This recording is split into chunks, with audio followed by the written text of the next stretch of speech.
कि आप मेरी बात पे गौर करें। अगर आयोजक कमेटी की इजाजत तो मैं ये देता हूं, ज्यादा बोझ मत रखो मेरे ऊपर, फ्री होके काम करने दो। तो मैंने कहा कि आपका अच्छा समय आने वाला है। इनको तो मैं सबसे पहले तो जो जिन कमेटी के लोगों ने मुकुट पहना उनका धन्यवाद करता हूँ, और मैं ये आग्रह करता हूँ कि भाई ये सोने चांदी के मुकुट मेरे लिए नहीं है। इस पैसे को आप अपने मिशन के काम में लगाना। मुझे इस मुकुट का मैंने आपका सम्मान के तौर पे इसको रख लिया। इस पैसे इसको आप रखो, ये आपके काम आएगा। मेरा काम जो है वो समाज की लड़ाई लड़ना है। मैं राजा महाराजा बनना नहीं चाहता, इसे शौक भी नहीं रखता हूँ। मैं तो एक सिपाही हूँ अपने महापुरुषों के आंदोलन का।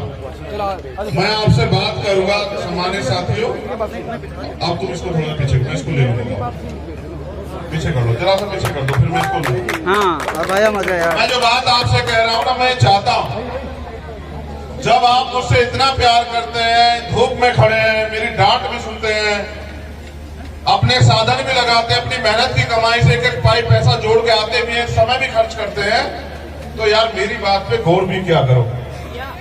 अगर आप मेरी बात के पीछे नहीं खड़े होंगे तो हम इस प्रदेश में ताकतवर कभी नहीं हो सकते। जब आप मेरी बात के पीछे खड़े होंगे, मेरे बताए गए रास्ते पे चलोगे, तो मैं गारंटी से कहता हूं, आज आप मुझसे लिखवा के रख लो कि अगले 6 महीने बाद आप इस प्रदेश में जब विधानसभा का चुनाव खत्म होगा, इतने ताकतवर हो जाओगे कि आपकी बांधी बंधेगी और खोली खुलेगी। इस बात को मेरी याद रखना। मैं आपको इतिहास की तरफ ले चलता हूं, क्योंकि आज शहीदी दिवस है, तो मैं आपको इतिहास की तरफ लेके चलूंगा। यहाँ हमारी बहन बैठी है प्रिया, उसमें भी हम लोग बात करेंगे। देखो 14 अगस्त 1947 में हम लोग बात कर रहे हैं। देश अंग्रेजों के अधीन था। अंग्रेजों के संविधान से हम लोग, अंग्रेजों की न्यायपालिका प्रक्रिया से हम लोग, अंग्रेजों की शिक्षा प्रक्रिया से हम लोग जो है प्रभावित थे। 14 अगस्त को जो हमारे हालात थे, एक दिन बाद जब आजादी मिली 15 अगस्त 1947 को भी बिल्कुल झुके तू थे। इस बात को जरा गौर से समझो। जो गरीब था 14 तारीख को, वो 15 तारीख को भी गरीब था। 14 तारीख को जिसके पास जमीन नहीं थी, 15 तारीख को उसके पास जमीन नहीं थी। 14 तारीख को जिनके पास उद्योग नहीं था, 15 तारीख को उनके पास उद्योग नहीं था। 14 तारीख को जिनके पास पैसे नहीं थे, 15 तारीख को भी उनके पास पैसे नहीं थे। पावर अंग्रेजों से ट्रांसफर होकर इस देश में जिन लोगों के पास जो अंतरिम सरकार बनी, पंडित जवाहरलाल नेहरू के नेतृत्व में पावर उनके पास चली गई, और उन्होंने वादा किया कि हम भारतीय संविधान जो बाबा साहब अम्बेडकर के नेतृत्व में बना, उसमें जो उसके जो उद्देश्य हैं, उनको हम इस अंतरिम सरकार के जरिए लागू करेंगे, क्योंकि एक दिन में परिवर्तन नहीं होगा। मेरी बात पे गौर करना, ये बहुत अहम बात हमारे नौजवान साथियों को समझनी है, क्योंकि उनको समाज का नेतृत्व करना है। उनको सिर्फ जय भीम के नारे नहीं लगाने, उनको सिर्फ मूर्तियों पे पैर नहीं छूने, माला नहीं चढ़ानी है।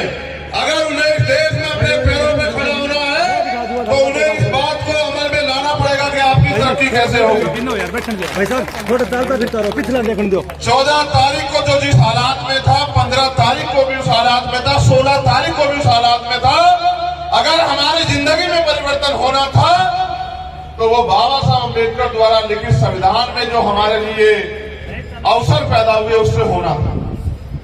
और सरकारों ने वादा किया, संविधान सौंपते हुए कॉन्स्टिट्यूशन असेंबली से बाबा साहब अम्बेडकर ने कहा था कि 1 वोट 1 वैल्यू, एक वोट उसका एक मूल्य। इससे हम राजनीति में तो बराबर हो जाएंगे, लेकिन जब तक इस देश में ब्राह्मणिकल सोशल ऑर्डर के आधार पर जो सामाजिक गैर बराबरी है, जातियों का ऊंच नीच है, जातियों का भेदभाव है, जातिगत शोषण है, जातिगत अन्याय है, जब तक सामाजिक गैर बराबरी और आर्थिक गैर बराबरी कि एक इतना बड़ा कि उसको छुआ ना जाए, एक इतना छोटा जिसको कोई छूना ना चाहता, एक की जेब में 1 रुपया नहीं और एक की जेब में करोड़ों रुपए। जब तक आर्थिक गैर बराबरी खत्म नहीं होगी तब तक समानता की बात करना माहौल एक मजाक। फिर संविधान के जरिए ये उम्मीद लगाई गई कि भाई हमारी जिंदगियों में भी नए अवसर पैदा होंगे, हम भी इस गुलामी से आजाद होंगे।